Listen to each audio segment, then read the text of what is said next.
Hey, it's Jay. I wanted to extend a special thanks to those of you who have listened and left reviews on iTunes for this podcast.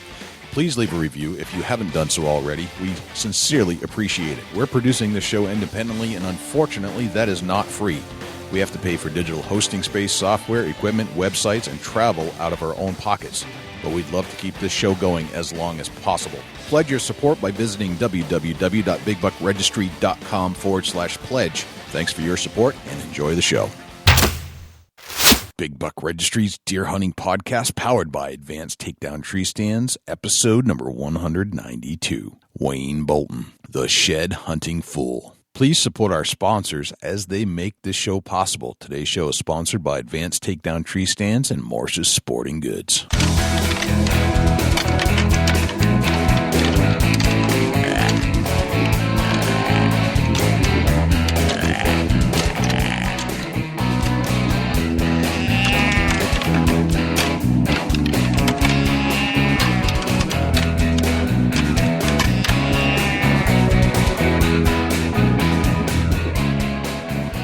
Big Buck Registry is a virtual museum of hunting stories. We preserve a piece of Americana by interviewing and recording hunters about their hunts and experiences from across the country. And who knows, maybe we'll learn a thing or two along the way that'll help us take our hunt to the next level.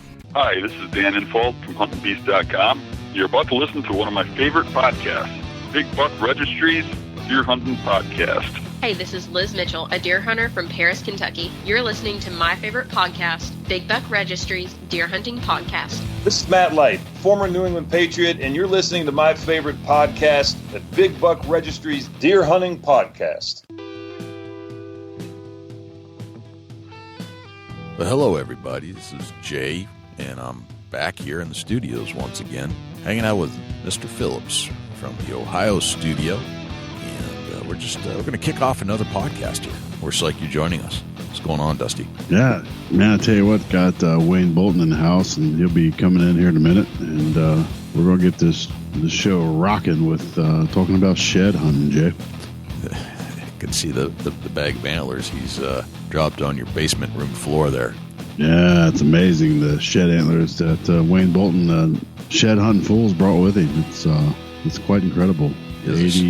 80 plus inches, every one of them. He is a shed hunting fool, man. It's crazy. Well, I can't wait to hear about all the things he gets into and how he goes about finding all those sheds, because I don't find sheds, but he has some ideas on what might make that better, and he's in a great area too. But I think, like any deer hunting spot, getting into the right area is probably the most important aspect. Couldn't agree with that more. Right. You're not going to find the shed if the shed's not there. Kind of the basic principle, right? Yeah, if the deer's not there, he's not going to leave the shed for sure. Right.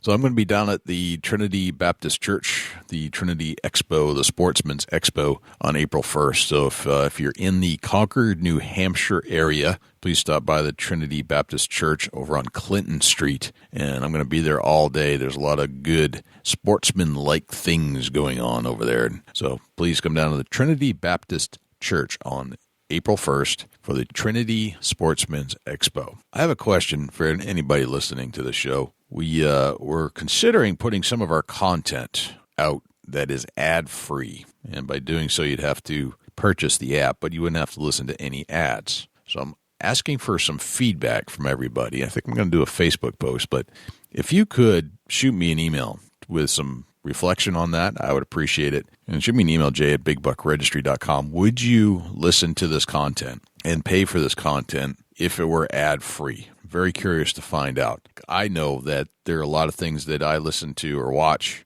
that have ads in them, but if I find out that it has an ad-free version, I'm the first person to pay for it. Digital TV, stuff like that. So I'm wondering if there's anybody else out there like me that likes to buy the ad-free stuff.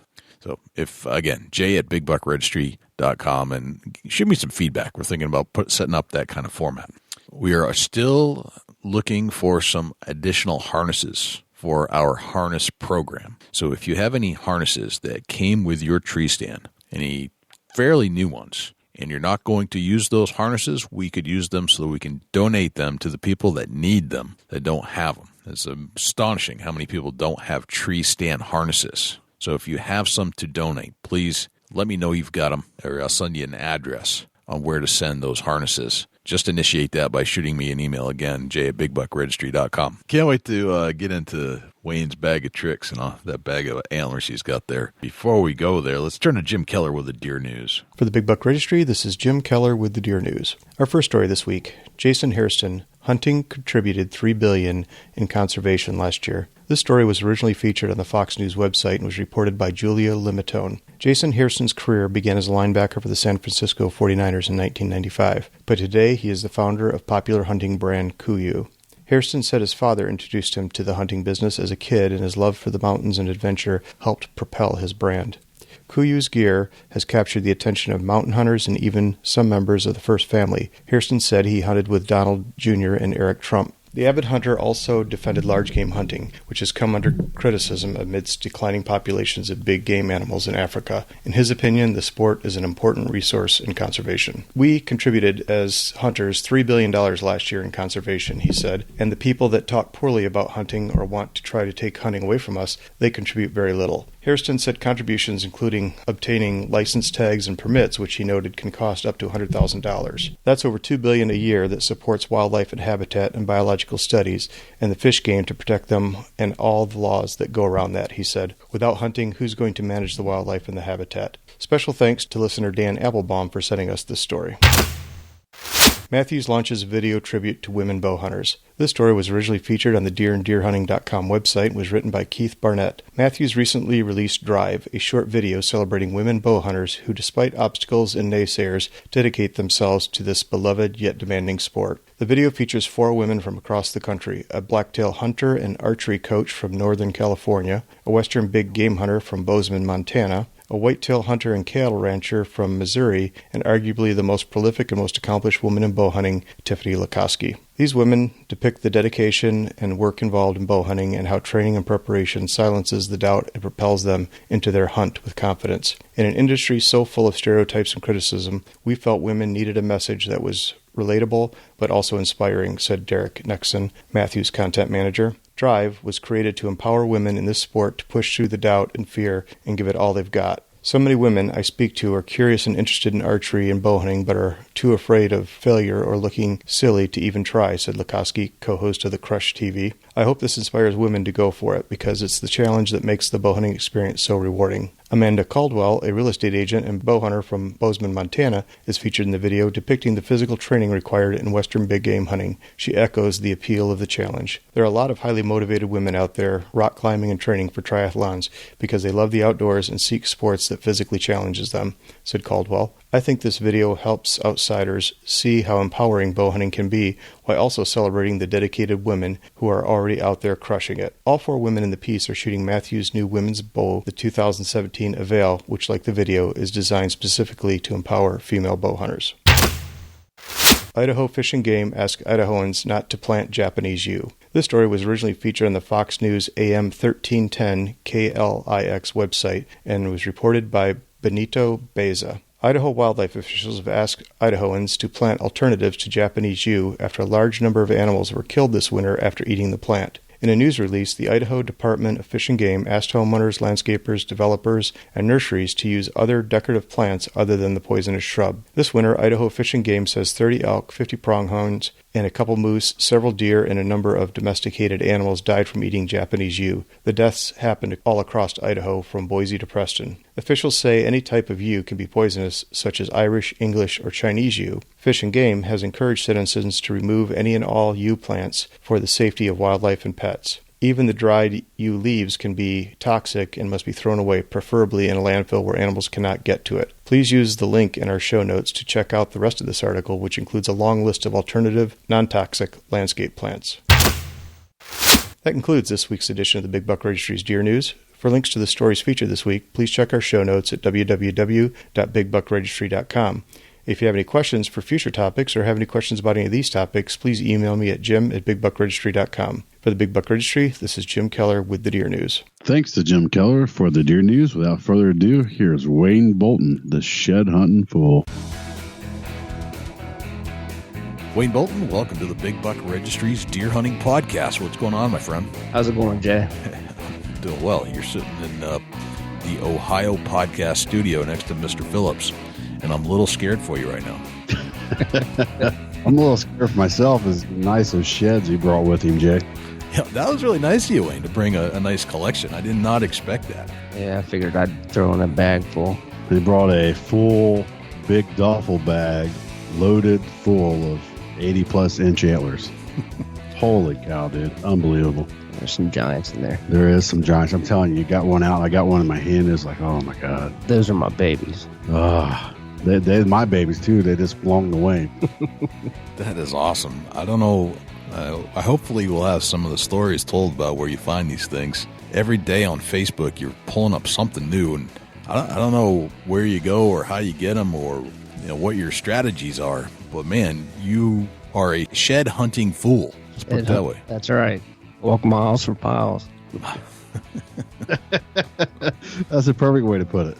That is awesome, man. So I can see you're obsessed with antlers like us and everybody else that is a fan of the show and all of our Facebook followers. So this is going to go well. I can already feel it. So, Wayne, tell us about yourself. Where are you from? Where do you hang out? Where do you call home? In the woods. In the woods. All right.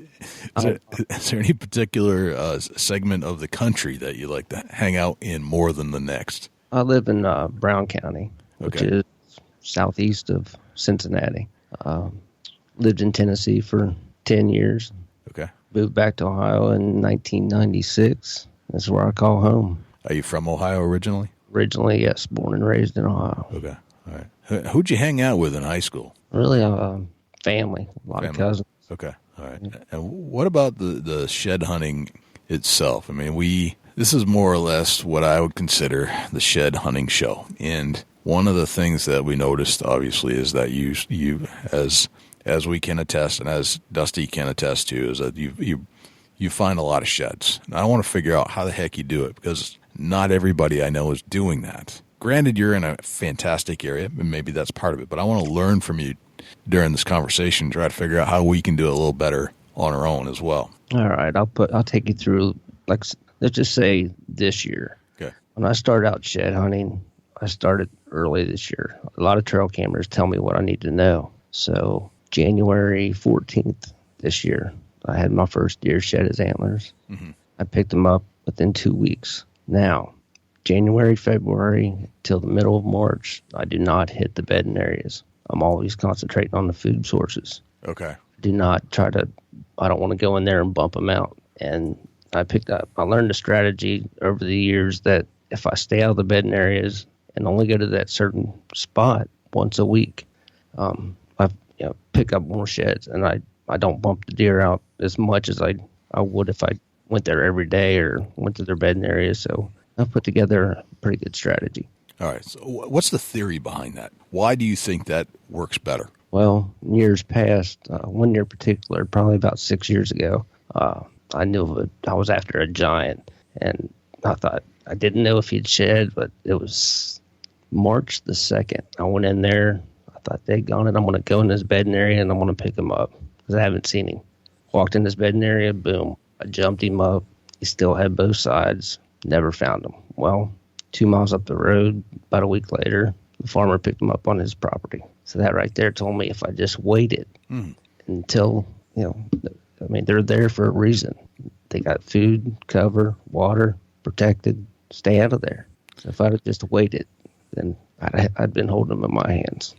It's an interesting theory that you bring up there, because I don't think you're talking about an animal, and an animal that's threatened by predators, and you're considered a predator. And I don't think this is necessarily unique to shed hunting.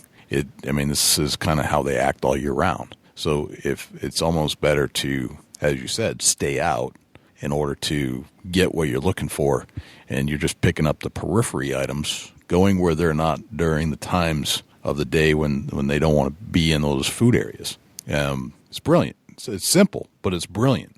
So you start hunting, or you start shed hunting when? When do you kick off? As soon as deer, it's been crazy the last few years, but deer typically, there's no time frame. There's no time frame when they're going to fall off. Okay. December, I've seen them, lose them as early as the second week of December. So it just depends on the deer's health, if they're injured, pressure. There's a lot of things that go into it. And if I knew everything that would predict when they're going to shed, then I'd have a lot more sheds than what I do now. Right. But yeah, I mean, December, January, they start falling off. Our late muzzleloader season here in Ohio, a lot of bucks get shot because of does. They think they're does, and it's bucks that have already been shed. And I've witnessed it many a times. Yeah. Do you think they should shorten the season because of that? No, I don't think I think the season length is fine. I think they shouldn't have a late muzzleloader season as late as they do. So. Okay, gotcha. When you were living in Tennessee, did you have a shed hunting strategies back then as well? There was nothing in Tennessee. Nothing. All right. Why? Why is that the case? When I found and how I got to Tennessee, it was kind of I was in the 7th grade, and this is how I found my first shed antler. And I'll get to the Tennessee part. Okay. I was, in the 7th grade. My neighbor was out flying her kite, and the string had broke, and the kite went across the road into a field. So I was the friendly neighbor to go out there to pick up her kite. Well, my brother's with me, and I still told Nick, I said, go see what that is, that white thing out there. And he hollers, it's a bone. I said, hold on. I'll run over there and picked it up, and here it was, an antler. Yeah. And I knew nothing at the time what it was. And my uncle's like, I showed him a couple weeks later. He said, yeah, they fall off every year and regrow, and I thought that was interesting. Well, I kind of went out in the woods not knowing what time frame or anything. I wasn't even deer hunting by then. I was in the 7th grade. I didn't know anything. My dad didn't hunt much. And, we always took a family trip vacation to Norris Lake in Tennessee. And like in 8th grade, my parents decided to buy that vacation home and move us all to Tennessee. And we had no family there or nothing. So I went all the way through 8th grade, 9th, 10th, 11th, 12th. I graduated high school in Tennessee. Got a job after I graduated. But every family trip, we'd come back home for a holiday or something. I'd always go out in the woods. And gotcha. I graduated in 1994. In 1996, I had a motorcycle wreck, and I was off work for about a month. And I decided, while I'm off work, I'm going to put in a few job applications here in Ohio. So my dad said, where he works, he said, I'll put you in an application. And he got me on down here, and I moved back here in Ohio in 1996. I couldn't wait to hit the woods. So that really, in 1996, that's when my shed season kicked off. That's when I started, and it's been nonstop ever since. Gotcha. It's an interesting story. So Tennessee, nothing is really, some, that's where you got introduced to it. But the whole time I was in Tennessee, I found one antler. That's not very many. One antler. That's not a lot. No. Not a lot at all. Is the herd population in Tennessee pretty bad then, or what's the story? It's rugged mountain area. Gotcha. East Tennessee on Norris Lake. You got the Cumberland Mountains there, and there's no, you don't have food sources like you do here. It's just all mountains, and it's nothing like here in Ohio. Right. So is that the difference? It's the food source. It's the nutrition that's drawing them in. The soil, everything. Yeah. So not only are you finding more sheds, but the quality sheds that you're finding, they must be better than what you would find in Tennessee, even if you did find some. Oh, absolutely. Okay. Even, I just got back from Kansas 2 weeks ago, and there's, Kansas that holds some giant deer. And right. I just went out there strictly for a shed hunt, and we picked up 15 in 2 days and seen a lot of deer still with their antlers. But the quality, I'll compare those antlers to the ones here in Ohio. And, Ohio has some big deer, and, nothing I've seen in Kansas would compare to some of the antlers I find here in Ohio. So no kidding. All right. How many different states do you shed hunt? Everywhere I can go. All right. Kentucky. I do a lot of hunting in Kentucky with my buddy Matt Tomeyer, Indiana, Illinois, now Kansas, here in Ohio. If I go on another place, to a hunt, I've always got, if you're a shed hunter, you always got your eye peeled on the side looking for sheds. Wow. All right. So you're hunting, you're literally hunting in some of the best deer states in the country. Oh, absolutely. do you always come back to Ohio, or are there other states that kind of pique your interest? I mean, obviously, going all over the place, and there must be a reason. I couldn't. I got to hunt Illinois, Pike County, Illinois. In the years past, that's all you heard about. Pike County, Illinois, Giants, land of the Giants. I went there hunting. I seen one buck that was at 170. It's over the years it's been a little overrated, and I mean they have some giants in Illinois, Iowa, and all across the Midwest. But here in Ohio, if you gave me hands down anywhere to hunt, I'd hunt right in my backyard here in Ohio. Okay, very, very interesting. All right, so let's say I want to just kind of take on a little challenge here, or at least pretend like there's a challenge. Ohio, that's where you prefer to shed hunt. Absolutely. Okay.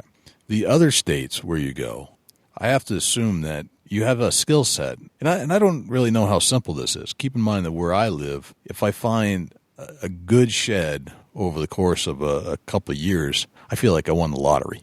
Right. All right. So what I'm trying to zone in on is to try to figure out what it is. Let's say you go to another state where it's not as good. Are there skills that you have, or maybe it's just the plan? I don't know. Maybe it's the plan that you have, and when you go, how do you decide where to go shed hunting in particular? What are you keying off of? Right, and where to look. Just like when I went out to Kansas, I never stepped foot on the ground before in my life. Exactly. A friend of mine, actually on Facebook, just messaged me and said, "Hey, I got a couple thousand acres to hunt. I live in Colorado. Would you like to get out there in Kansas and shed hunt?" Absolutely. Didn't know what to expect. I looked it over with the aerial photos, and once I got there, it's just Kansas is flat. And I'm thinking, didn't know where to start. Basically, went off of start with the food source. Where's the main food source? Greener the better. Soybeans, pick corn, winter wheat, acorns. Well, there's hardly any ridges in Kansas, so typically deer bed up high, feed down low. And what little humps we found out there in Kansas, when we got there within the first hour, we found 5 up on a ridge, and hardly anything down low except for in the bean fields. A lot of winter wheat, the grass fields for miles. You just have to trip on one to find them out there. So basically, just like I did in Kansas, I just went straight to the food source, followed deer trails, try to put together what I think is a good game plan, and start from there. Gotcha. So you use maps to try to figure that out initially? Oh yeah, aerial photos. Aerial photos. Okay. All right. And what in particular on the aerial photos are you keying off of? What do you notice? What sticks out? I look for pinch points and funnels going into the food source, and if there's no trees, not big blocks of wood, look for those little draws. Just like I did, when I went to Kansas, I started pinpointing spots. Sitting here in Ohio thinking, this would be a good spot. This would be a good spot. And I actually went in there and found some in those spots. So you laid it out before you left out then, kind of the routine you wanted to hit. That's right. I did my homework before I left and put a plan together. And gotcha. Makes sense. Oh yeah.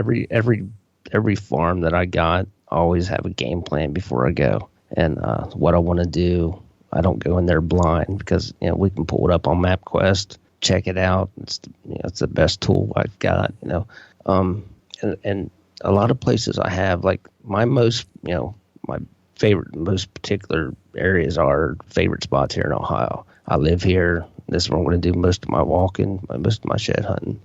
I have a lot of family, big family, know a lot of people, friends. Hey, my aunt lives on 20 acres. She said you can come over and walk it. Cool, I'll be there.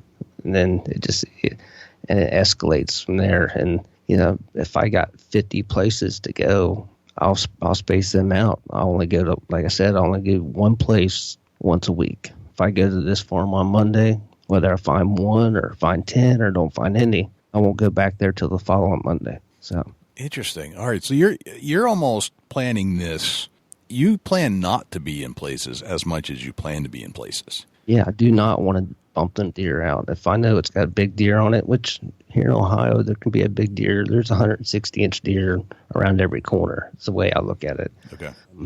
Just because you don't see them doesn't mean they're not there. And if it's a good spot where they're bedding, if they're there late season, then they're going to stay there until they get bumped out. They're there for a reason. They got food, cover, water, and protection, everything they need. They feel safe and secure. I don't want to bump them out. The least minimal contact I have with them, the more sheds I'll find.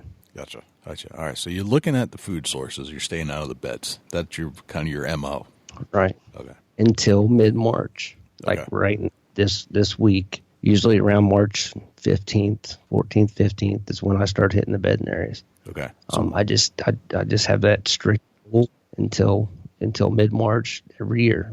I don't hit the bedding area unless I know that from watching my trail cameras, unless I know that a buck has dropped and say he's a 170, 180 inch deer, and I want his sheds, and if I'm going to risk bumping up 3 other bucks that are 130s, 140s just to get his that are fresh and not chewed up, then I'll go in the bedding area. But until then, I'll stay out. Wow. What changes in March for you? Like, I would assume that, and just from a novice standpoint, that they would still want to just go to the food sources and that you could still effectively kick them out. So what changes for you? What makes you decide to go into the beds in March? That's just over the years what I've learned. That's like my breaking point.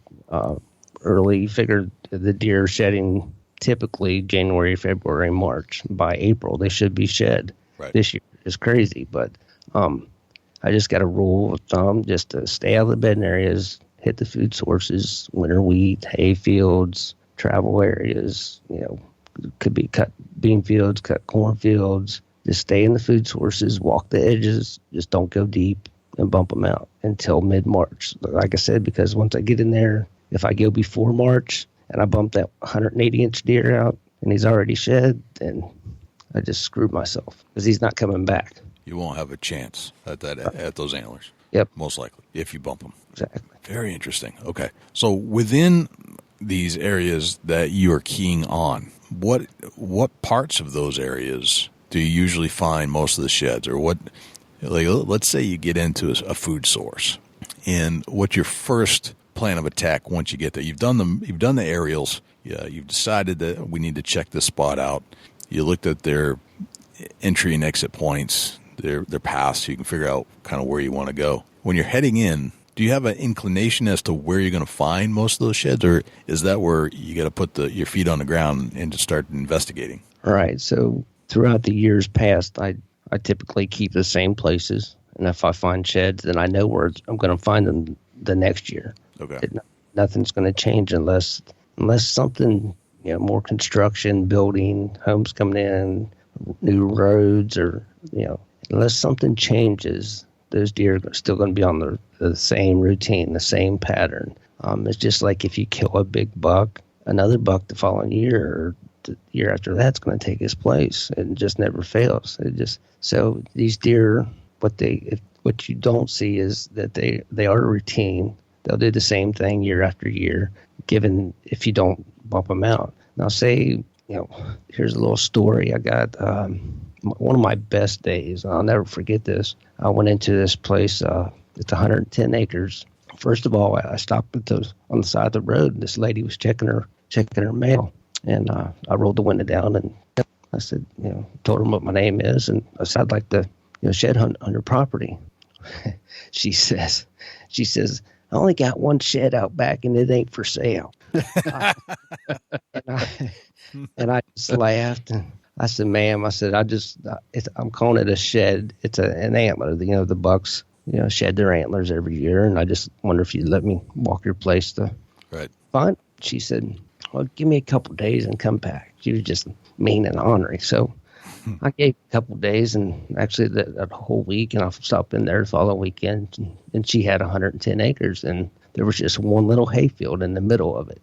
And she told me that her husband had passed away, 20 years ago, and she had never let anybody hunt, which I could respect that. I wasn't looking for hunting permission. I'd rather find a shed than kill a deer anyway. So, and she said, go on back there. I said, all right. So I went back there, and this little hayfield it couldn't have been more than 2 acres. And as soon as I hit that hayfield, it's like that movie, the Field of Dreams. There's just pine sticking up everywhere. There were 16 sheds laying in that one field. Wow. Wow. I felt, you talk about winning the lottery. I felt, man, I threw my hands in the hair, threw my hat. I couldn't believe what I thought. I was looking around. I thought, man, somebody put these here, and what's going on? I just set you up. Yeah, there were 16 sheds in that one little 2-acre patch. Holy smokes! And then I come back to the following weekend, and I found, I think, 8 more. But yeah, it was just, that was just a miracle place, which I don't have that place anymore because she sold it and went to the old lady's place or whatever. The retirement home. Yeah, there you go.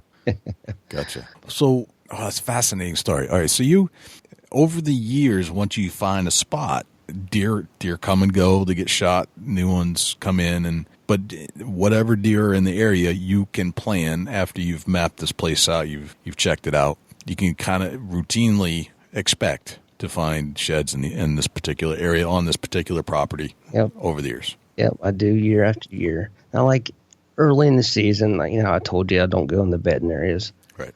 Let's say I got a bean field, and it's 100-acre square bean field, or a cornfield, which cornfields, I'll get to that later. I don't like to hunt cornfields until later. But let's just say I have a cut soybean field or a winter wheat field, and it's Valentine's Day, February 14th. That's when a lot of people like to start looking. Right. And that's when I used to start too. But, like I said, you never know when a deer is going to shed his antlers. But I'll go into this field and I'll walk I'll do a complete circle all the way around the edge of this field, 100-acre field. If it's a square, round, whatever, I'll walk. And then after I do the circle, I'll cut an X from corner to corner through that field. Okay. Because you wouldn't believe how well they blend in. I mean, we was just out in Kansas in a cut soybean field, and we glassed this field and glassed it, and we were walking. I had Matt Tomeyer with me, and I said, if it was a snake, it would have bit me.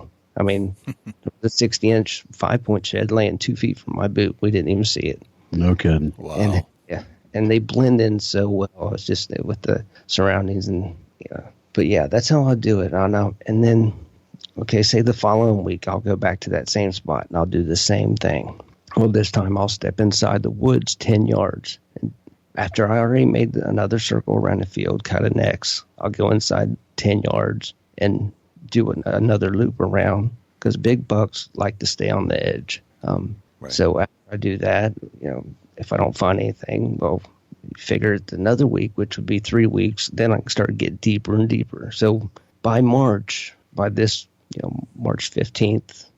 once I get in the bedding areas, I'll walk every inch of that property. And sometimes they turn up and sometimes they don't. Now, I'm almost a believer that some sheds drop and fall off and kind of float up in the air and get stuck in trees because I can never find the other side. I mean, I got one right now driving me crazy. I got a picture of him on trail camera at 7 o'clock in the afternoon with both sides. Get a picture of him at 8 o'clock, and he's got one antler missing. So antler's got to be close, right? Right. But I wish somebody would find it for me because I can't find it. Where'd he go within an hour? Who knows? But now I've seen coyotes. I just telling Dusty, I said, I just seen a coyote this week run across the field, had an antler in its mouth. So you just never know what kind of critter's going to come along and pick it up, take it to the den, or chew on it and bury it, and you just never know. A coyote with an antler in its mouth. Well, that's an interesting perspective. Well, they sell the dog chews, and you think about it. Sure. Yeah, these dogs chewing on it, puppies, whatever. Yeah, exactly. So they'll take these antlers. I found them actually by coyote dens, a couple sheds all chewed up. And, yeah, it's just crazy to me. That's interesting. I didn't really put that together. I mean, but they're canines. Really, at the end of the day, they probably want to chew on them too. Right. Plus squirrels. I mean, they carry much. Interesting. No kidding. So you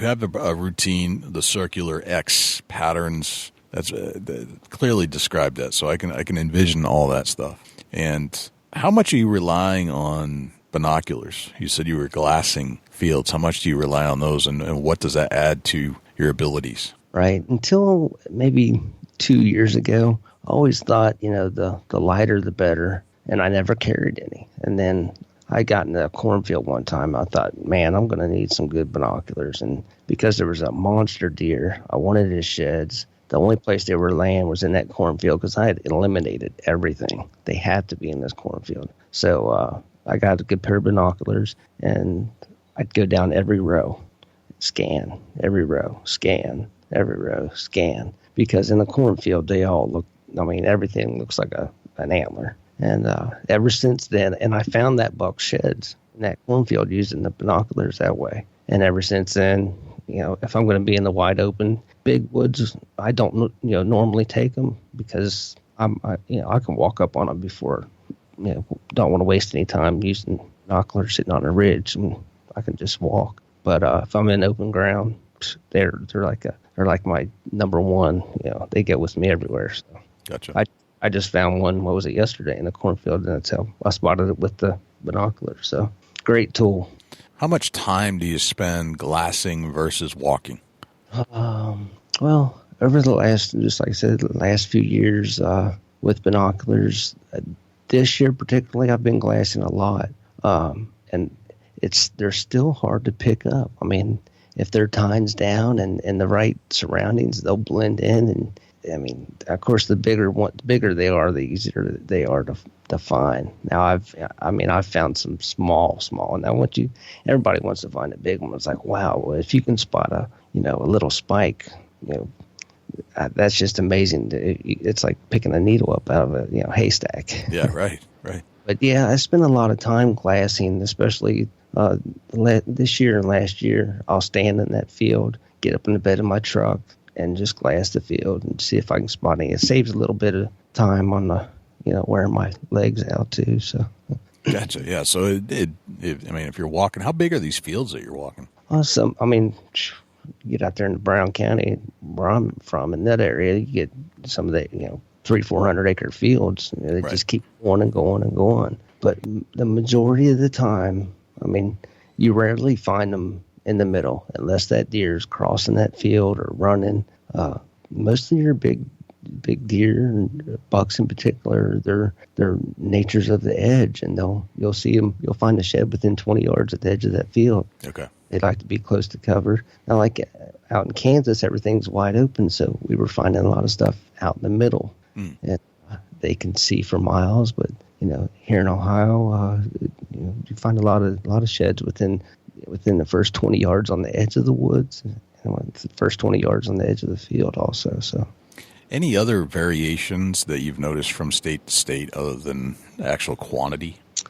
Just mostly terrain, quantity. Size, and there's not too much now. Kentucky, we pick up quite a few out there, and the deer is just right across the river, so it basically got the same. This side of Kentucky on the north side, along the Ohio River, basically the same deer. Gotcha.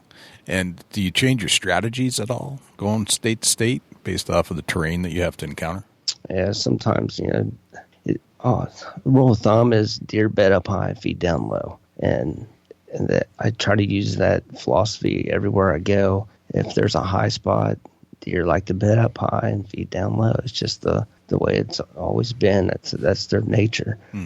I try to look at the terrain and do the same thing, put a plan together. And number one is the food source. They have to eat. And once you find the food source, then you can start eliminating other things and concentrate on that one. Now, how they get into that food source, where they coming from. Gotcha. It could be a mile away. I got it, like the first one that shed this year for me. I found his shed on the neighbor's property. His aunt lives almost a mile away, and I found it on a ridge in her backyard, and it was up over a mile from where I was getting pictures of him. Wow. So crazy.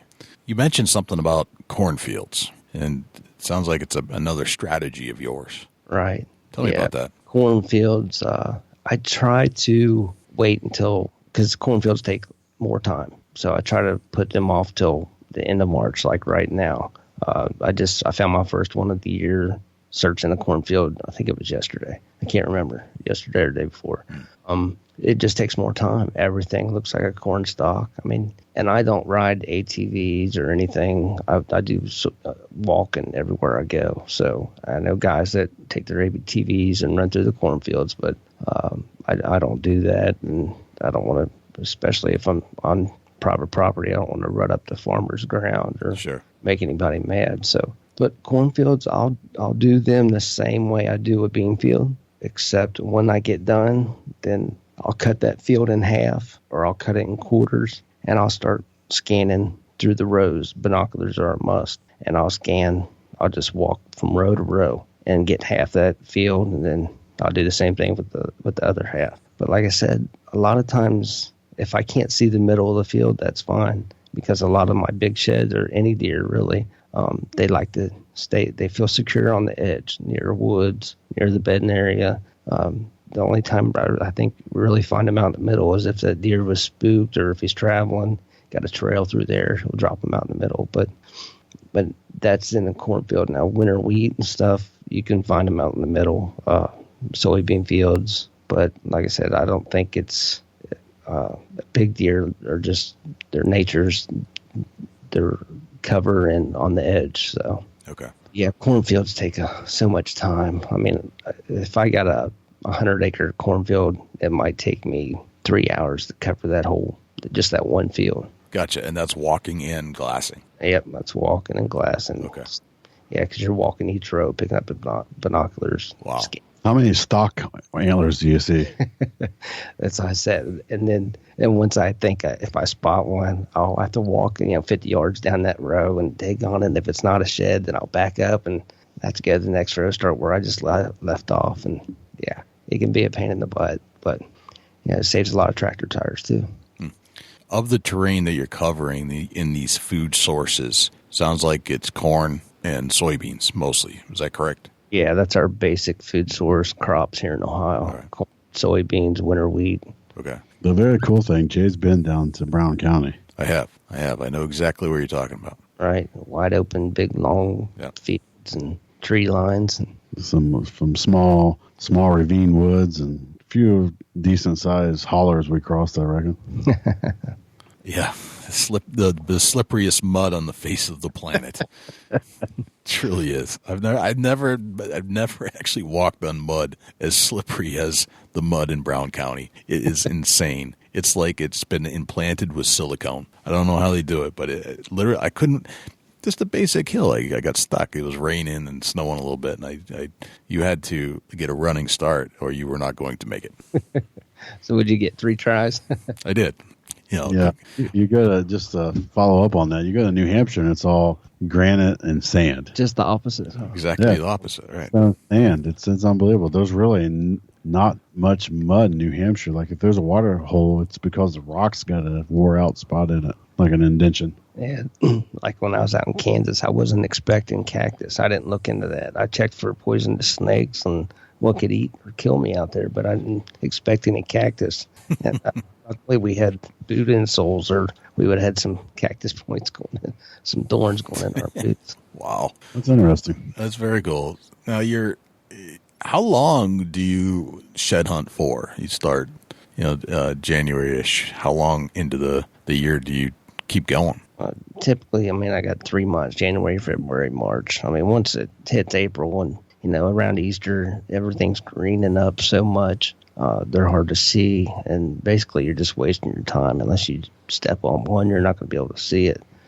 Now, this year, things are greening up so early. The honeysuckle was already blooming, all the flowers, everything's. And then we just had a cold spell that kind of stalled everything this week. But, man, back home, I can look down when I used to stand up on a ridge and look down the holler and see the creek. Well, can't see it no more. The honeysuckle's just covered it up. It's all green. So I might have another 2 weeks left at that. But typically I like to start, in late January till first, second week of April. Okay. Once the turkeys start gobbling, then I got a different fever. It takes over me, Yeah, of course.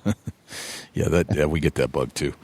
Yeah, very interesting. So is there any competition where you're shed hunting? Are you the only person that gets to hunt some of these properties, or is there a fight amongst shed hunters? Over the years, back in the day when I first, say in '96, when I first moved back to Ohio and started shed hunting, it wasn't nothing for me to find 100, 150 sheds within 3 months' time. There wasn't that many people doing it, and I'm probably at fault for this because I've been doing seminars over the years for say Bass Pro Shops and Cabela's and other places, and I give seminars on shed hunting or hunting in general, and get more people involved in the outdoors. And a lot more people. So most of my places are all my places are private. I don't shed hunt any public ground because granted there's big deer on public ground, but I feel like it gets trampled a lot, walked over, and I just not going to waste my time on public ground. But private property, all my places are private. Some of the places, actually a lot of places I shed hunt that I don't deer hunt, that I know other guys deer hunt, and I still find sheds. But when I go into a place and I see footprints and it's deer season's over and they're fresh, and I just bite my tongue because I know that they've been in their shed hunt. Yeah. And I try not to let people know where I'm at or tell people what farm I hunt. I try to stay to myself because if I told everybody, it's just like if you kill a big buck and the first thing everybody wants to know is where'd you find it at, right? Or where'd you kill it at? It's in the woods, But I've had down by the brook. A lot of people trespassing, and there's nothing you can do about it. I've seen people get dropped off, and they'll pick them up a mile or two down the road after they'll call them, and I've got pictures of guys on trail cameras. But yeah, it's getting to be a hassle.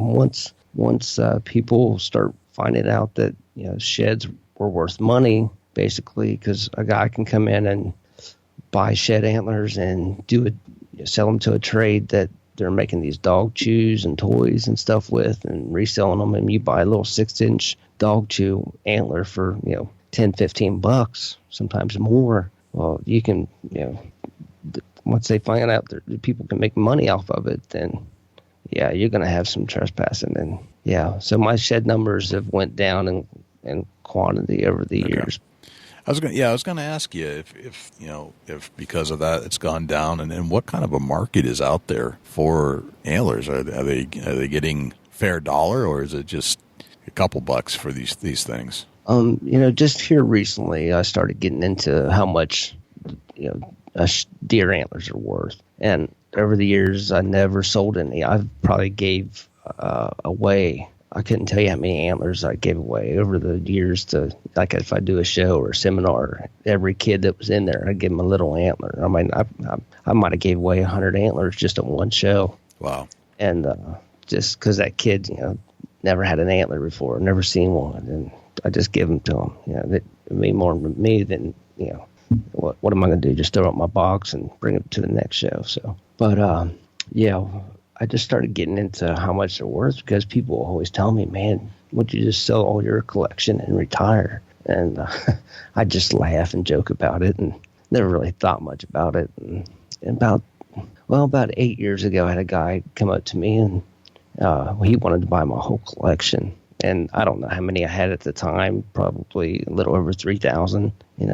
shed antlers in my collection. And he said, I'll give you $35,000 for all of them. Wow. And I just laughed. I said, the time and effort that I have into it, I didn't even think twice about, his offer. I just said, no thanks, they're not for sale. Right. But the private deer market, the pen raised deer, from what I've heard over the years, have, put a damper on the whitetail market, the wild shed antlers. So. Okay. If a guy has, a whole pen raised full of 200-inch bucks, and, if he can sell them for, a couple $100 a piece, well, a 200-inch deer in the wild is, you're talking thousands of dollars. Well, but a lot of people now, they can tell, look at their rack, whether it was a pen raised or that's a wild deer. Right. And a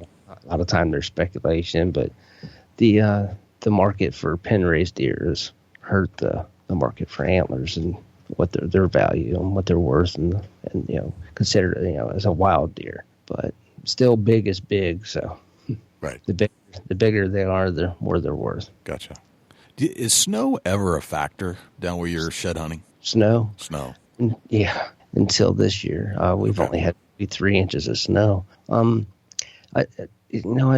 Snow helps. Snow helps me. The more snow, the better it is, especially in the food source. The deer they're grouped up tight. The bucks they all come together. They're going to be hitting that food source.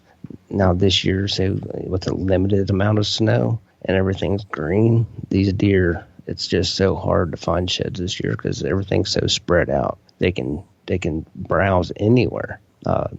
They just have a vast majority of food sources with no snow this year. And but when the snow's on, you can go to that green field or that cornfield. They're going to be in there. They're just constantly, day in and day out. Especially if it's a hidden little field, or if they're back off the road and they're not getting bothered. And we got 4 or 5 inches on the ground.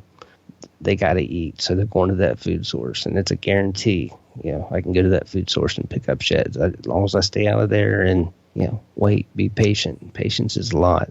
It has a lot to do with it. So gotcha. If you were doing a seminar, for example, I'm sure a lot of the people that are in the audience are first timers or newbies, novice. What would you tell them if you wanted to get started? Right. I have that's a big question in a lot of my seminars. When's the best time to look for antlers? Mm-hmm. And I tell them if I was new at it, and from what I know now and what I didn't know then, but if I was to tell the average person just that wanted to get into shed hunting, when's the best time to start? I'd say the second week of March. That's your midway point. The majority of the bucks should have shed their antlers by mid-March, by March 14th, given a week or two. I mean, it's just every year that way. So I tell a lot of people mid-March. Gotcha. And as far as the hunting, the shed hunting, getting permission to shed hunt, is it like getting permission to deer hunt on a property, or do you find more or less resistance from landowners? It's a lot easier in the farm country. Now, I had a guy one time. I always seen deer in this field, and I stopped and asked the guy. I stopped in there 2 or 3 times, and nobody was home. And finally, I drove by, and I could see 2 sheds laying out in the field. And so I pulled in there, and the guy's wife was home. And I asked her if I can shed hunt. I had to explain to her what it was, and she's like, "Oh yeah, my husband runs him over in the tractor, and he gets kind of mad." So, well, right. Well, he hasn't found any in a while. I said, "Well, I know where 2 of them are right now." "Oh, really? Have you been looking?" I said, "No, I spotted them from the road." And they were like a couple 100 yards off the road, and I showed them to her. I pointed. I said, "Here." I gave her my binoculars and looked. She said, she said, "Go ahead and go out there and pick them up. And when my husband gets home, I'll ask him." And she took my number and everything, and I called him, and a little, just because his wife liked me and I was nice, and he let me go. A lot of places, I stopped and asked a farmer the other day. He's like, "Did I let you hunt last year?" I said, "No, it's my first time. I've been seeing some deer in the area. I want to know if you let me shed hunt." "No, I don't think so." You just bite your tongue, dig on, walk away. Right. I hope one sticks in your tractor tire, buddy. That'll do it every time. Yeah, that's He'll pretty be kicking himself in the butt when he gets a flat tire out in the middle of the field from a deer antler. Right. Yeah. That's inexpensive. Oh yeah, absolutely. But it's a little bit easier to get permission to shed hunt versus deer hunting. From the time that you start shed hunting, I mean, you call this a season, I would imagine. Shed hunting season, right? Yep. From the time you start to the time you end, how many hours do you put in on average during a day, and what does a typical week look like for you doing that? Oh, man, that's a tough question. People ask me that all the time. I would hate to know how many hours or miles I've walked over the years. A day, say I work second shift, so my shift starts. I'm the boss, so I start at 3:00 to get my guys ready. Work till 2 a.m. Get home at 3 a.m. I'm back up by 8, 9 o'clock, and I'll walk till it's time to go to work. I'll take a change of clothes with me, and if I need to, there's a shower at work. Average 4 or 5 hours a day, easy. Wow. Not counting weekends, and I Do you go all weekend typically? Yeah. Sunrise to sunset kind of thing? Yeah, when it's shed season, I mean, I'm out there, every day. Like when I was out in Kansas, we got out there, we left here at 8 o'clock on a Thursday night, got there right at daylight Friday morning, and walked from daylight to dark Friday. Wow. Slept and walked daylight to dark Saturday. Wow. I mean, nonstop. Did you get a Fitbit? You need one. I need one. You need to know, man. I would like to know how many steps you're taking. That's a lot of walking. I know. Wow. Now, if you were to transition this into hunting, is there a conversation that gets started during shed season that carries over into hunting? And do the sheds that you find on these properties give you opportunities when the fall rolls around? Absolutely. All right. Tell me about that whole scenario. I love to target deer that I'm hunting. Okay, as far as hunting goes, say if I got 10 farms that I can actually hunt, I'll let my trail cameras do the work. I'll pick out which farms have the biggest deer that I want to go after, and I'll narrow it down to 3 farms. I feel like the more I bounce around, the worse my odds are going to get. And now when show season comes around, I target those deer that I might not have been hunting that fall, or I'll target the deer that got away, or if I know there's a 4.5-year-old or a 5.5-year-old that I let walk, that I know is going to be a 6-year-old, it's going to be a stud next year, and I want to find his sheds. I make that my number one. Yep. Just like I had a deer drop late January this year, and then he dropped the other side 2 weeks later, and ended up picking up both sheds. But and out of all these sheds that I've got, only 3 bucks that I've harvested that I found sheds off of. And my first one was in 2007. I was working at Bass Pro. I was working there part-time, then doing some seminars and stuff for them also, then still working my full-time job. And I had found a set. This was in 2007. Yeah, 2007. I'd found a set from a typical 12.6 by 6, and I thought, he was my target deer for that following fall. And I left Bass Pro at 1 o'clock. I got off work, drove straight to the farm, wiped down with all the scent stuff, got dressed, jumped in the tree. It was October 30th, and he was the one I was after when I had the sheds. And he came by at 5 yards. I shot him with my bow and got him the next morning. And that was the first deer that I killed that I had the sheds off of in 2007. And I did a full body mount on him with the sheds, and he's sitting in my living room just as pretty as could be. Because I always said the first one I shoot that I find the sheds off of, I'm doing a full body mount, especially if he's big. And he was big. He was 180, 179, 5/8. Right. So, yeah. Wow. Very cool. But then I've had a lot of other guys that have killed big deer that I find the sheds off of, and I'll contact them. And when I used to do some stuff with Blitz TV, I was with them for 9 years, and I'd do an interview kind of like what we're doing here with the hunter. And one guy killed a huge non-typical, and I'd found the shed about 1.5 miles from where he was hunting, and I give him that shed. So I've given a lot of hunters sheds from bucks they've killed, because I'd look at it. I wouldn't even. I mean, I just knew. I know where you killed this deer. Or, right. I have a shed off this deer. No, yeah, I found it 2 miles up the road, and last year. Really? Yeah, I know for a fact. I mean, people laugh because I know every place that I've picked up a shed. I can remember it, the area. I mean, I guess I'm ate up with it. It's like a fingerprint, and when you're the expert, you know every darn fingerprint that's in the catalog, really. Right. Do you run cameras all year round? I got them running right now. Yeah, I still got some bucks that haven't shed yet. So, okay. All right. Yep, constantly. And do you use that as much during shed season as you do during hunting season to know when to start looking for a particular antler and approximately where? Oh, absolutely. Before, when I started getting trail cameras, when they started having a 35 millimeter tape. Yeah, right. That was up in the butt. Yeah. But I remember those days checking and put new rolls and the film in them and batteries and the big double D batteries and stuff. Yep. But ever since then, they've came a long way, and that's one of my favorite tools. I mean, it's almost an addiction just to check my trail cameras than it is the shed hunt. Like, right. I can't wait to check that trail camera to see if that buck's on there. If he dropped that side, I know where it's going to be, or put the puzzle together. And digital photography was one of the greatest advancements in game camera technology I think the hunter has ever seen. It just saves us hours and hours and hours. Hands down.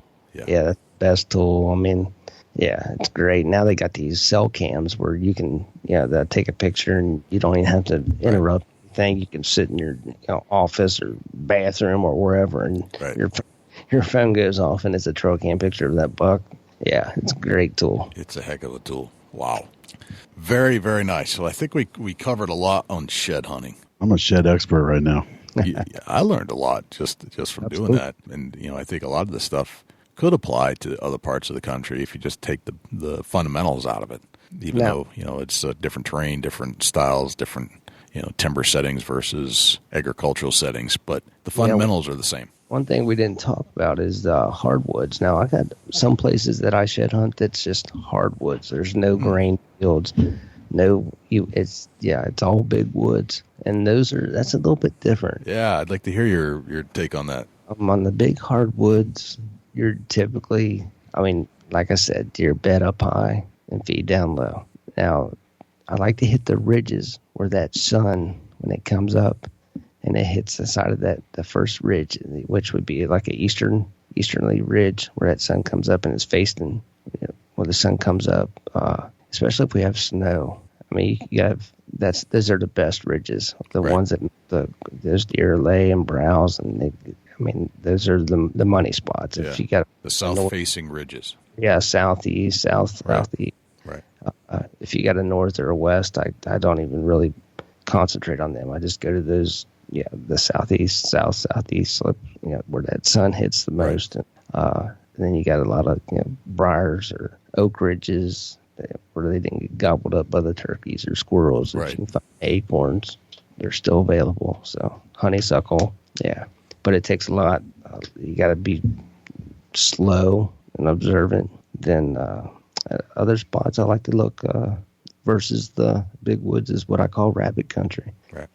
Anywhere you think you can jump a rabbit, you can find a shed. Right. And typically, well, I would think not typically, all the time, the sheds are going to drop, but they're going to drop on top of the leaves. So it's not like, I'm sure they get buried. They sat there long enough, right? But turkeys, when they're scratching, squirrels chewing on them, they'll cover them up with leaves. They'll come back for another chew in another day or two. Right. I've found, seen them up in the trees where squirrels would carry them up there. And, and some of them have been pretty good size for a daggone squirrel to carry it up that tree. Must have been a big squirrel. Man, I hate squirrels. Squirrels and mice, those are the worst enemies. Yeah. Because there's nothing like finding a big giant shed and it'd be chewed up. It's like, I've had them still with the blood on the pedicle. They just fallen off within 24 hours and chewed up already. Wore out.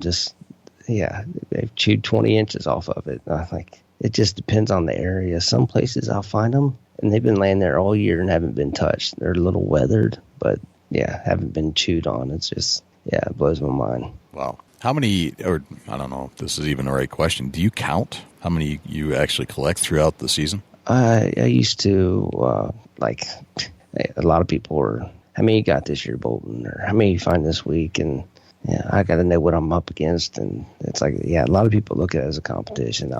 When I go out to shed hunt, my goal is, if I spend 4 or 5 hours out there one day, my goal is to find one antler now. That's the goal. I'm happy if I find one antler. I don't care if it's a little dink or a world record. I want to find one antler. If I find one, then I'm satisfied. Yeah. I've had times when I get been out for a week and not find any. And that's tough. It's like, man, you start questioning yourself. What am I doing wrong? Am I missing them? Or am I just too early, too late? Am I in the right spot? You start questioning yourself. But this year, I think I'm at 45 right now. Okay. So 45 since mid-January. Is that like a normal season for you? Yeah, it's about average. Average. Okay. I mean, like I used to back in the day, I could find 100, 150, no problem. But given I only got maybe 2, maybe 3 more weeks, depending on the weather and how much sunshine we get, and the grass is getting tall and the weeds are growing, I might have another week or 2, 2 weeks. But if I hit 50, I'll be satisfied. Which it doesn't matter. I found most of my target deer for next year. Right. If I kill them and have the sheds, or somebody else has the sheds, my son, he might kill one that I have the sheds off of, or my hunting partner, cameraman Matt. So yeah, it doesn't. I mean, I don't care about numbers anymore. Gotcha. All right. And so there are times when you get skunked. Oh, all right. I think that's perspective I want to kind of lay out here. You're in a fantastic antler location for shed hunting, and you're one of the most active shed hunters that we've talked to, and you're good at it. You've been doing it for a long time. The point I want to make is you get skunked. Oh, I got skunked this morning. Exactly. I went out from noon till 3 o'clock, so 3 hours today. Didn't find one. Right. As people are listening to this, I want them to realize that it's not always going to happen. You have to get out there. You put your time in. It'll come around. Exactly. But don't get discouraged because you didn't find one. That's part of the game. Yep. You can't be a winner every time. Right. Exactly. What's your slogan here on this? You got a slogan for your shed hunting? Oh, the shed hunting fool. What's it called? Miles for what? Miles for piles. Miles for piles. That's probably one of my favorite sayings I've ever heard on this show, Jay. I love it. Yeah, Miles for piles is fantastic. Absolutely great. Great slogan. Fits it perfectly. Yeah, very nice. Yeah, it takes miles to get piles. And I get discouraged sometimes. Like today, I was in a fantastic spot close to my house. I've shed hunted there over the years. Actually, I've already picked up 3 sheds on that farm. One of my neighbors, and the day that I found those 3, I jumped $8 that day. Every one of them had. This was 2 weeks ago. Before I went to Kansas, every one of them had a full rack except for one. I thought, well, I'll come back when I get out of back from Kansas, and didn't find one. I seen a lot of tracks, and I know the deer are feeding there. There's winter wheat. It's like sometimes I just shake my head, like, where in the heck did they drop? Because I can't. As hard as I want to find some of them, and I know they're there, and where in the heck did they go? I can't locate them. That's why I told my buddy the other day. I said, I'm convinced that when a shed falls off, it just kind of floats up a little bit and gets hung up in a tree and disappears because I can't find it. He's like, oh, eagle eyes. I know you can find them. I'm telling you, I can't find it. I don't know where it's at. You're missing it. So I'll go. I question myself and rewalk it again and scan, and I'll just slow down. And then I'll get frustrated and say, well, I'm done with this spot. I'm done. Back next year, you win. Right. So walk away and clear your head. Yeah, I tell people, I do seminars and stuff. I said, just tell them not to get discouraged. Just slow down. Scan.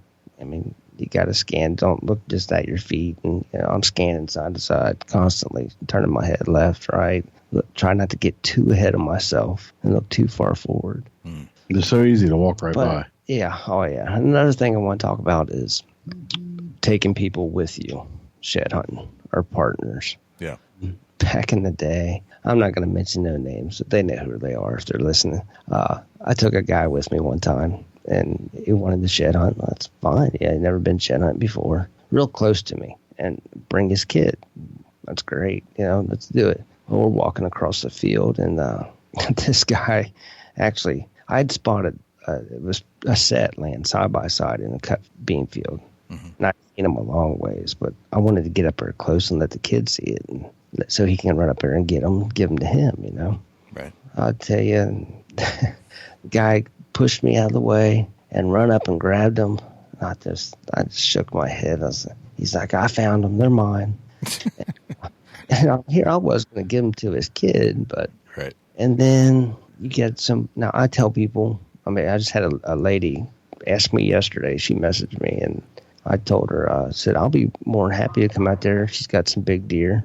I'll be more than happy to go out there and find them. I said, if I find them, they're yours. You can keep them. I don't want them, especially if you're hunting a deer. I said, I don't care if it's a world record through your sheds. Because big deer, they make people do strange things. I mean, they do.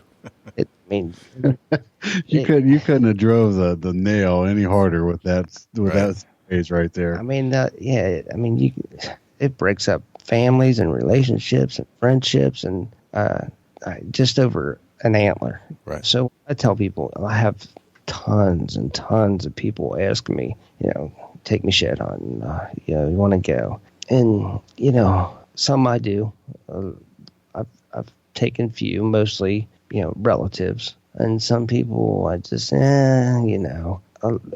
partly because I don't want them to know where I shed hunt, and because one time I took a guy to one of my favorite spots and we shed hunt together and picked up 10 or 11 sheds in one day and had a great time. He gave them to me, which was the right thing to do because I hunt the farm. Well, the next shed season I drive by that place and his truck's parked there. And, he went up to the landowner and told him that he knew who I was, or he knew me, was friends, and said it was okay if he went shed hunting. And I just bit my tongue. I mean, I could have done other things, but never went shed hunting with him again. He never went with me. You know what I mean? Right. Just because he tried to get there, he got permission behind my back, and I'm like, if you're going to go through that or be that way, that's just wrong. But yeah, make sure if you take somebody with you shed hunting, or if you go on their property or you're on theirs, get some ground rules before you guys go, and just get the rules and find the shed. I'm after this buck, can get it. Some places we're at, if I take somebody with me, if he finds one, then I find one, and it's the match to the one he found, and he found the one first, then I give it to him. It's not worth it. It's not worth the loss of a friendship or partners or getting a fuss and knife fight and everything else. Knife fight that goes on out there. So there are some weird emotions that go through your head, though. As an adult, you kind of forget you're an adult sometimes, and I equate it somewhat to if you're a baseball fan and you go to a stadium and you say you're 40-something years old and you've never caught a baseball in a stadium, or you've never had one of the players toss you one as they come off the field in a pro game, and they do, and your son's sitting there, or there's a kid next to you, you grab that ball and your first instinct is put it in your pocket. The adults that are really thinking about it are the ones that hand it over to the kids, because the kids are more important. But your initial instinct is to take that ball and keep it. I think the same thing happens with antlers. When you take an adult out who has never found a good set of sheds, their instinct is to get selfish there for a little bit. Oh yeah, especially if it's a big one. I mean, yeah, I've seen some people just go crazy. We could have a knife fight here at my place before Wayne leaves tonight. Yeah, you've walked into the wolf's den. I'm telling you, he's got like a bag of sheds here. I'd sell my feet for. Right. Yeah, good ones in there. But yeah, just set ground rules. If you're taking a buddy, or a friend or a girlfriend or whatever, just make sure you guys know whose antlers they are, or if you're splitting them, or who finds the first one and you find the second one. If it's a match to the first one, then set some ground rules. Keep it friendly and have fun. It's all about getting in the outdoors, spending your time just enjoying it. Yeah. Well said. Very well said. Well, you want to get into a deer hunt and some rapid fire questions? Yeah, let's do it real quick. We'll run through a deer hunt. We're obviously talking about shed antlers on this show, so I think that it'd only be fitting for Wayne to tell us a story about how he picked up a set of sheds the previous year and killed the buck the following year. So let's get into a hunt, Wayne, and kind of break it down where we're headed. I'm assuming it's going to be Ohio, and run us through the guillotine of how this went down. How about how about I do the one of last year, and I picked up his set of sheds, but I didn't harvest him. Somebody else did.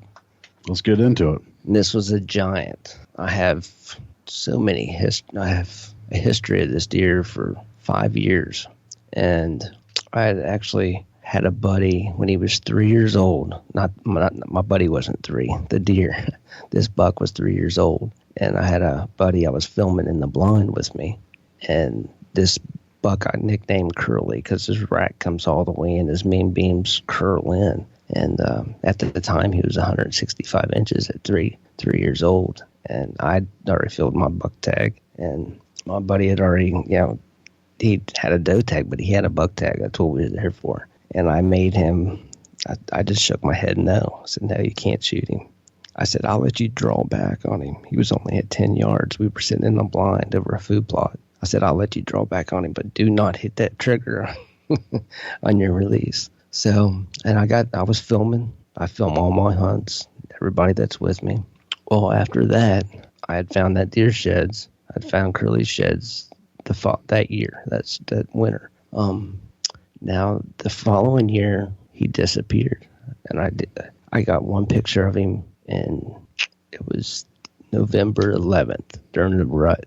And that was it. Didn't find his shed, so he was at 5. He was at 4.5 then. Then he just disappeared, and he was probably he was every bit of 170, still a 10-point. In 2015, never seen him. I thought I never got one trail camera, and this deer stayed on my farm. It's only a 98-acre farm, and he lived there. I mean, constantly. He was there every day. Tons of trail cam pictures of him, and he just disappeared at 5.5 years old. So it was almost a year and a half before I'd ever seen this deer. Well, on January the 17th, 2016, I'm looking through my trail cam pictures just like normal, and boom, there's this giant buck, non-typical. I took one look at him, and I said, that's Curley. He'd been gone for almost a year and a half. Don't know where he went. Never heard anybody killing him. I just figured, died of old age or just moved off. Some deer just move away. And there he was, January 17th. Well, on January 23rd, he was there. He came back every day. January 23rd, I pull in there, check the camera. Actually, I'm headed down. I was on my way to the Cincinnati Huntin sports show, the boat show down there. And I thought, well, I'll swing by the farm, check the camera. He's got one side missing. I thought, oh man, I'm not going to the sports show. So I parked the truck and I found that shed within 5 minutes. I walked over the hill and it was laying right there. So I did a little thing got my camera out, did a little thing and just to document it in case I kill him in the future. And went on to the sports show and took the shed in there. Showed a few guys. They're like, wow, that one shed was 98, a little over 98 inches, 98 and 5/8. Well, the next day, I did the same thing. The next day was on a Sunday. I believe it was the 24th of 2016. And I did the same thing, pulled up, went checked the card.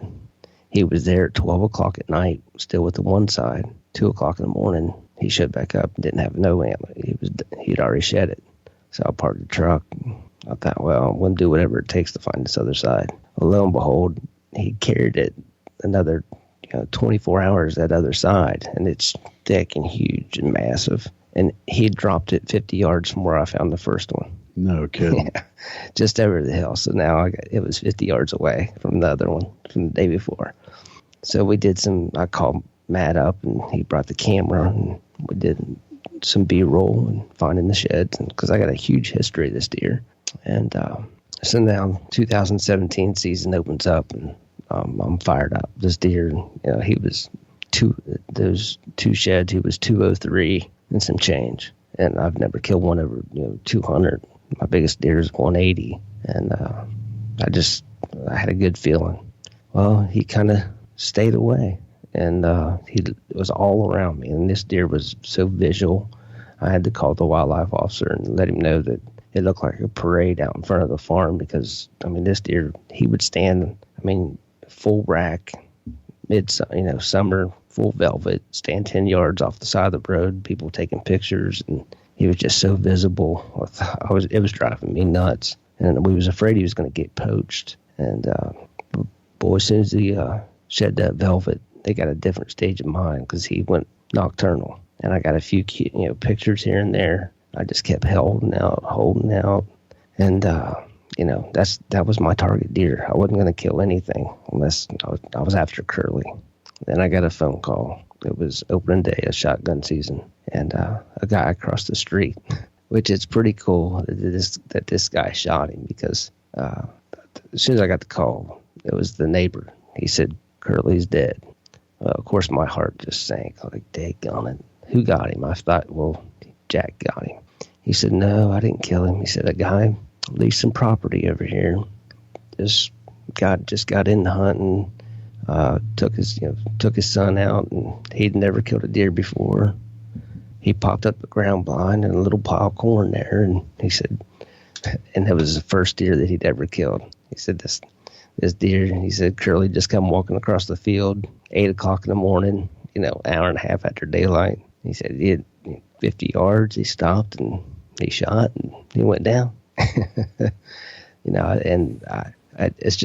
it's pretty ironic that a first time hunter, and this guy, he was in his mid-40s, never killed a deer before in his life, and shoots one that was over 200 inches. But shoots a world-class buck just like that. Right. I remember you posting the story about all this going down. Yeah. And I got a hold of the guy, and I asked him if he wanted the sheds, and he said he wasn't interested in them. He said, I got the rack I need, and I said, okay, that's that. Congratulations. And he didn't want the sheds, huh? No, he didn't want the sheds. Ain't that something? Yeah, he didn't care. He couldn't do nothing with them. He didn't have any interest in them. Wow. I think I'd had to take you up on your offer and get them mounted. Right. Have a previous year. That'd been a heck of a story. What a story, though. Just amazing beginner's luck, and with all the time that you put into that particular deer, how it ended up. That's it's something that you just never know what's going to happen with a big whitetail and how it's going to end up. And for a guy to go out and shoot it first year out, never hunted before, that's amazing. Yeah. Wow.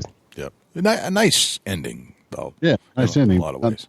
Wayne. Yeah, right. not for Wayne, but I ended up taking 150-inch 9-point, right. late in the season, which you hear so many stories every year about how a big buck gets shot by the first time hunter. It's just always. Right. It's always bigger than the one you got. Exactly. Or the one you're after. Yeah. So I have no hard feelings or jealousy. There's always a big one that shows up to take his place. So, yeah, congrats to that guy. Yeah. Man, that's a tough one to swallow, though. Yeah. That's just way that's hunting, though. It's part of the gamble that's going to happen. Yeah. You force them to stay on your piece of property that you got permission to hunt or own or whatever. Yeah. Luck of the draw. Yeah, and I found the sheds, and right. Yeah, just a complete story. I've killed 3 deer that I've found the sheds off of, but that was just the latest one that just recently happened, and I thought I'd share that with you. It's pretty cool. Is that probably one of the biggest bucks you've had at the sheds, or? Oh, one of them. Yeah, gotcha. I've had a few of them. Other guys have killed that I've only had one shed off of. That was 200 plus inches, and I did some stories in I write for Big Buck magazine, and I did a few stories for them, and I'd give the guys the shed, and they deserve it. Well, it's just fitting. Some guys are like, "You're crazy for giving him that shed. You sell it to him." Well, no, I mean, he offered me $150 for it, but I ain't gonna take it. Here, you killed the deer. It's yours, bud. Right. Job. Yeah, makes sense. Well, you want to go through 10 rapid fire questions? Now that we got the story of Curley out of the way. Yeah, hit me. All right, Wayne. What's your number one hunting tip of all time? Patience. Very nice. Good answer. We all have these things that we go into the woods with, and we somehow feel attached to them. Maybe it's a good luck charm. Maybe it's an actual device other than your weapon. What's that one thing that you can't hunt without? We've all got them. Tough one. Here lately, it's been that one bow. Yeah, it's hard to let go of that one bow. I've been sponsored by Matthews so many years, and the one bow I just couldn't let go that I've killed so many deer with. Yeah, they're just one bow. One bow. Gotcha. What's your biggest pet peeve in life? Oh my gosh. Biggest pet peeve. Being so routine. I have a routine life that work and hunt, work and hunt, work and hunt. I try not to break that barrier and do anything in between, so it's kind of, I don't know. It might be it. Gotcha. Okay. How old are you today, Wayne? I'm always 29. You're always 29. How many years in a row are you 29? I'll be hitting 42 June 1st. 42. All right. Knowing what you know today, what would you tell the 29-year-old Wayne Bolton? Slow down. Slow down. Okay. You're at a hunting convention somewhere in the world, and you meet a stranger in the hotel lobby. They ask you what you do for a living. What do you tell them? Off the record. Whatever you want to say. I just tell them I work and hunt, and I'm just the average guy. Okay. All right. What did you have for breakfast this morning? Fruity Pebbles. Fruity Pebbles. All right. That's the first time we've had that answer on this show. That's pretty cool. A shed hunting fellow like yourself and have Fruity Pebbles. There he's carbing up with those high sugar content for his long walks in the fields. That's funny. All right. You get your own billboard. It's a blank canvas. The billboard is on the side of a highway. You can put anything you want on it. What would it say? Wayne Bolt, shed hunting fool. Nice. If I say the word successful to you, who's the first person that pops into your head and why? I would say myself. I look at myself as being successful over the years and what I do and committed to, and I have no regrets or failures. I mean, we can't say no failures, but we all have to fail to learn. You got to make mistakes to learn, but I'd give props to myself, pat myself on the back. Cool. All right. What's a typical day in the life of Wayne Bolton look like? It's a normal day. You work and get up, shed hunt, walk until it's time to get to work again. Routine and everything. Hunting's on my mind constantly. If it's not deer hunting, it's shed hunting. If it's not shed hunting, then it's turkey season. Or I'm looking for mushrooms. It's just always something in outdoors. Or I'm fishing with my son, and just Yeah, gotcha. Outdoors. Okay. All right. And finally, what's a typical deer hunting day in your life look like? Basically all day, most of the time all day. It's gotten a little hectic over the last 9 or 10 years, carrying a camera and always having a cameraman with you and being under the spotlight and getting the right footage. If I get a kill, people don't understand it, how much work it takes to get into it. I mean, you could film a whole day and B-roll just to get a 30-minute show. So, right. Yeah, it's a lot of hard work. Very cool. Wayne, that's the 10 rapid-fire questions. Thanks for going through those. So we've learned a lot talking to you about shed hunting, and thank you for being so informative and opening up and explaining to us how you go about your thing. If we wanted more information after the show is done, where would we turn? Where can we find you online? Anywhere. I mean, just you can check me out on Facebook. That's just basically my go-to thing to learn how to find me, but that's about it. Just in the search bar on Facebook, but Wayne Bolton? Yeah, just Wayne Bolton. Okay.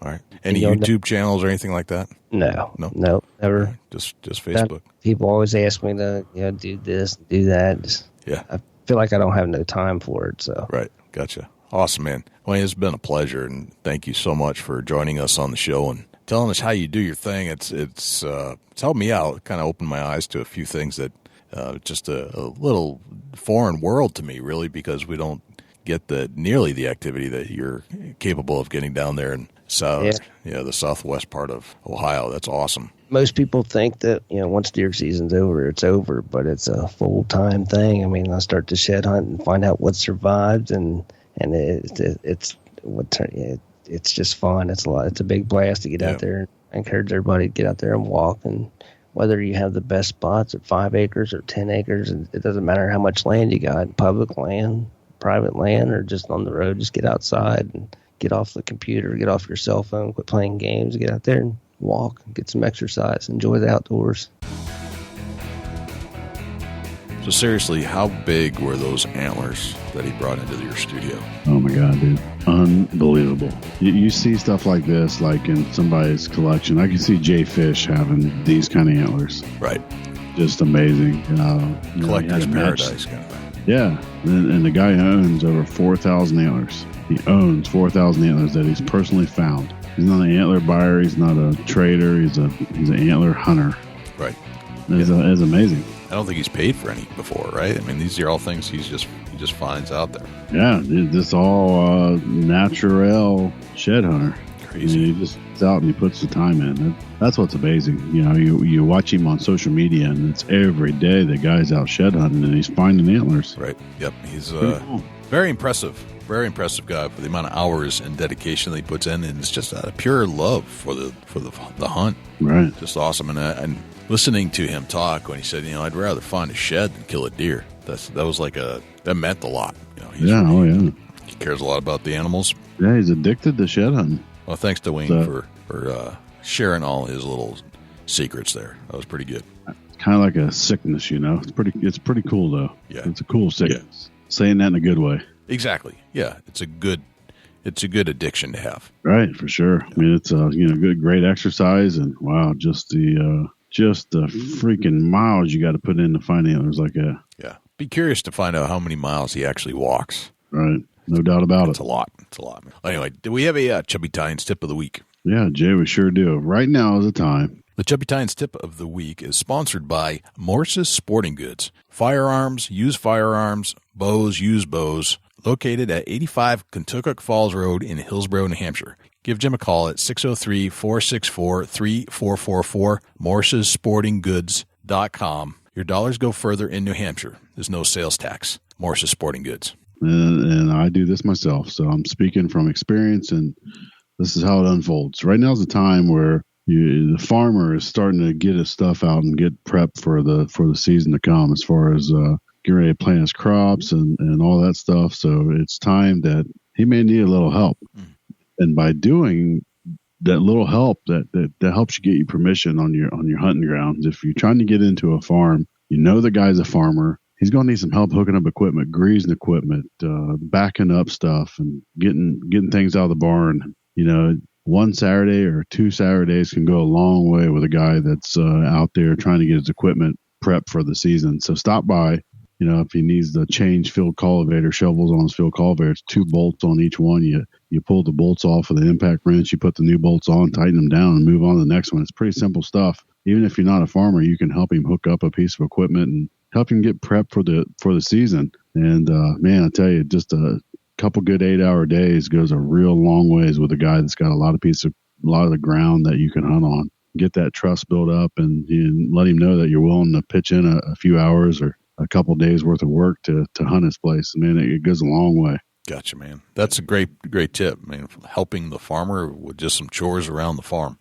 Great idea. I don't know what to do around a farm necessarily. I'm not really a farm hand or guy. Never spent a lot of time on a farm, but I'm pretty handy with my tools and fixing stuff. So I think if somebody just pointed me in the right direction, I'd be okay with that. Yeah, it's pretty basic stuff, and a lot of times it's you're hooking up a planter and you're backing the tractor up trying to put the pin in, and most guys don't have brand new stuff that you hit the brakes and it stops where you want it and it sits there. Some guys have got to rock the tractor back and forth and drop a hitch pin down in, and I'm telling you that you hook up a sprayer or a planter or a field cultivator or a disc or a harrigator, whatever you're working with, and it's always nice to have an extra hand there to help you get it hooked up and make sure that things are locked in as far as hydraulic hoses, and then all that stuff's pretty simple, and I'm sure the farmer will talk you through it.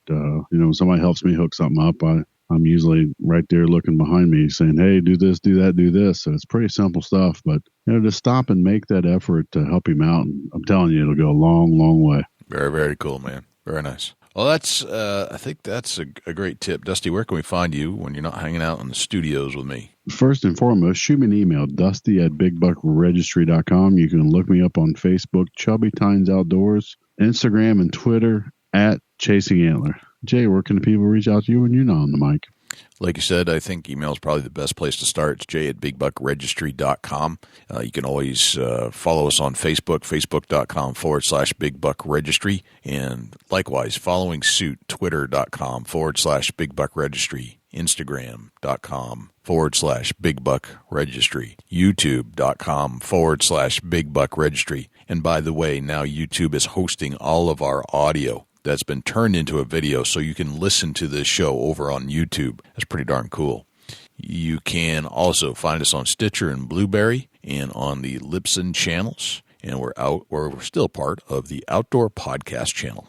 I think that's everywhere we're hanging out. If you are a iTunes subscriber or if you're an iTunes user on an iPhone, please subscribe to the show if you like it and leave us a review if you would. We really need that feedback to let us know. And quite frankly, Dusty, and I'm not sure why this is, but we have not yet achieved the 1-star rating yet from anybody. I thought for sure we pushed somebody's hot button, perhaps an anti-hunter, tell us how much we suck, but that's not happening yet. That's a good thing, I guess. I guess. I don't know. I think we need to get a little more controversial on our show or something. Maybe we should have an anti join us on the show. There you go. Right. A PETA supporter, people eating tasty animals. There we go. That's exactly right. I think that's another show, man. I can't wait to come back and do it next week, but unfortunately it's time for us to go. I'm Jay Scott. I'm Dusty Phillips. This is the Big Buck Registries Deer Hunting Podcast. We'll see you next week. Can't wait.